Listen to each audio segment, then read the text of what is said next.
Hello guys, pag-usapan lang natin si Catherine Bernardo. Ayon sa Bali-Balita, Catherine Bernardo nakisaya sa beach birthday ni Mami Min Bernardo.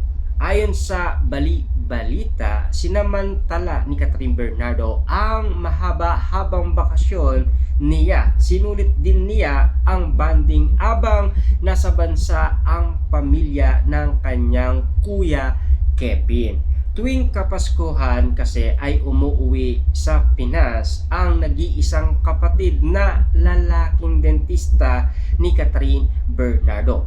Naniniraan kasi ito sa ibang bansa kasama ang asawang dentista rin na si Doktora Shane at anak niyang si Kenan.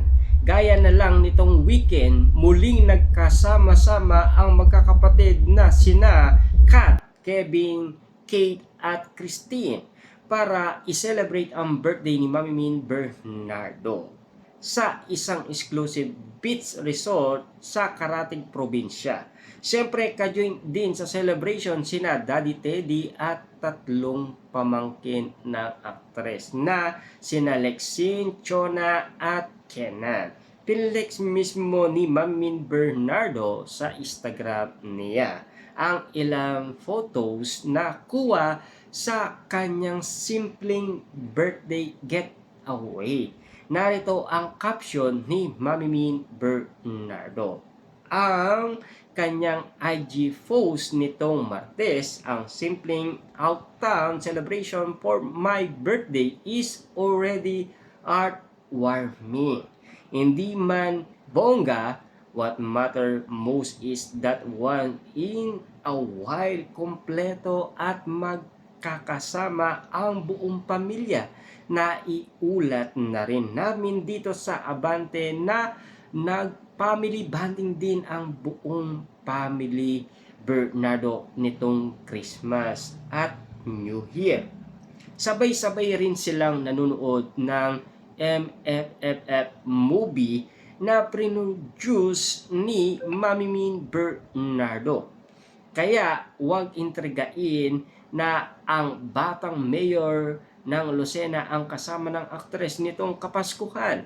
Samantalang fake news naman ang kumakalat na balita sa social media na invited at kasama raw si Alden Richards sa nasabing intimate birthday celebration ni Tita Min. Nasa abroad pa si Alden at kasama ang buong pamilya. Kaya wag na sanang gawan pa ng maling istorya. Yun na. Pero ang pagkakaalam naman natin kasi, di ba? Si Catherine Bernardo last January 2025, ayon umano sa iba't ibang mga tao, si Catherine Bernardo daw ay pumunta sa Amerika. Kasi inanap umano ng mga Katden fans at iba't ibang mga netizens kung nasaan na nga ba ang Katden. Kasi simula nga naman kasi natapos na ang kanilang movie. Wala nang updated umano kina Catherine Bernardo at Alden Richard. Na alam nyo naman siguro, mabilis lang yun para sa iba't ibang mga artista. Sasakay lang sila ng private airplane para nga naman kasi hindi na sila makipagsiksikan pa sa iba't ibang mga netizens. Alam nyo naman siguro, may pera naman si Alden Richard. Siyempre, kumikita nga naman kasi siya ng malaking salapi. Lalong-lalo na, ang dami-daming negosyo ni Alden Richard. Na alam nyo naman siguro, nabalitaan din natin ito sa social media na si Alden Richard ay sumuko umano sa panliligaw kay Catherine Bernardo. Bakit nga naman kasi? Naulaan kasi si Alden Richard na tatamaan siya ng anxiety. Hindi niya talaga natanggap ang pagpanaw ng kanyang lolo na mahal talaga ni Alden Richard. Siyempre, ayon pa sa bulong-bulungan, hindi daw kasama ni Catherine Bernardo si Mayor Mark Alcala noong sila ay nanood ng sine. Or nasaan nga ba si Catherine Bernardo noong Kapaskuhan? Siyempre, hindi na natin pwede pang masilayan yan.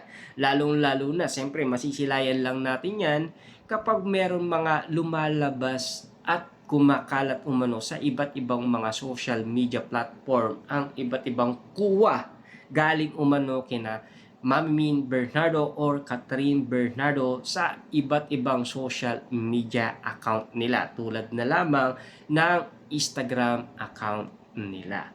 Samantalang pinag-uusapan pa rin si Catherine Bernardo hanggang ngayon, lalong-lalo na si Daniel Padilla, kung katotohanan nga ba talaga ang ula para sa kanilang dalawa. Kung totoo nga ba na sila pa rin ang ending. Alam nyo naman siguro, last birthday umano ni Mami Min Bernardo ay pinagtanggol pa ni Catherine Bernardo si Daniel Padilla at gustong makipagbalikan ni Catherine Bernardo kay Daniel Padilla. Diba? Nag-away umano sina Mami Min Bernardo at Tita Min dahil sa katigasan ng ulo ni Catherine Bernardo na parang hindi na kaya pang kontrolin ni Mami Min Bernardo si Catherine Bernardo dahil meron na siyang sariling kaisipan at alam niya na rin kasi ang tama at mali. At siyempre, ayaw daw pakialaman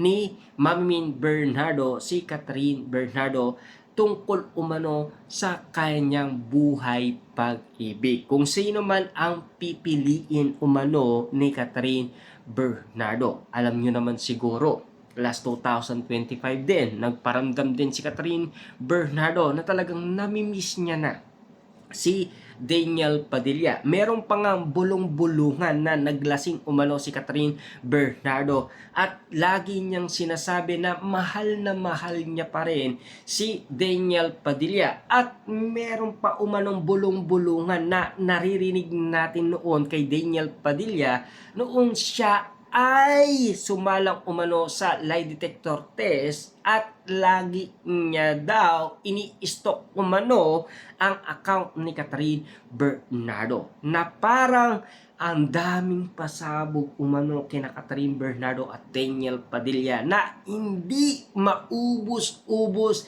kada taon dumarating umano ang bawat pagkakataon at bawat iniintay umano ng mga Katniel fans. Lalong-lalo na ang mga netizens patungkol umano kina Catherine Bernardo at Daniel Padilla. Marami pa rin kasing umaasa na magkakatuluyan or magkakabalikan umano sina Daniel Padilla at Catherine Bernardo.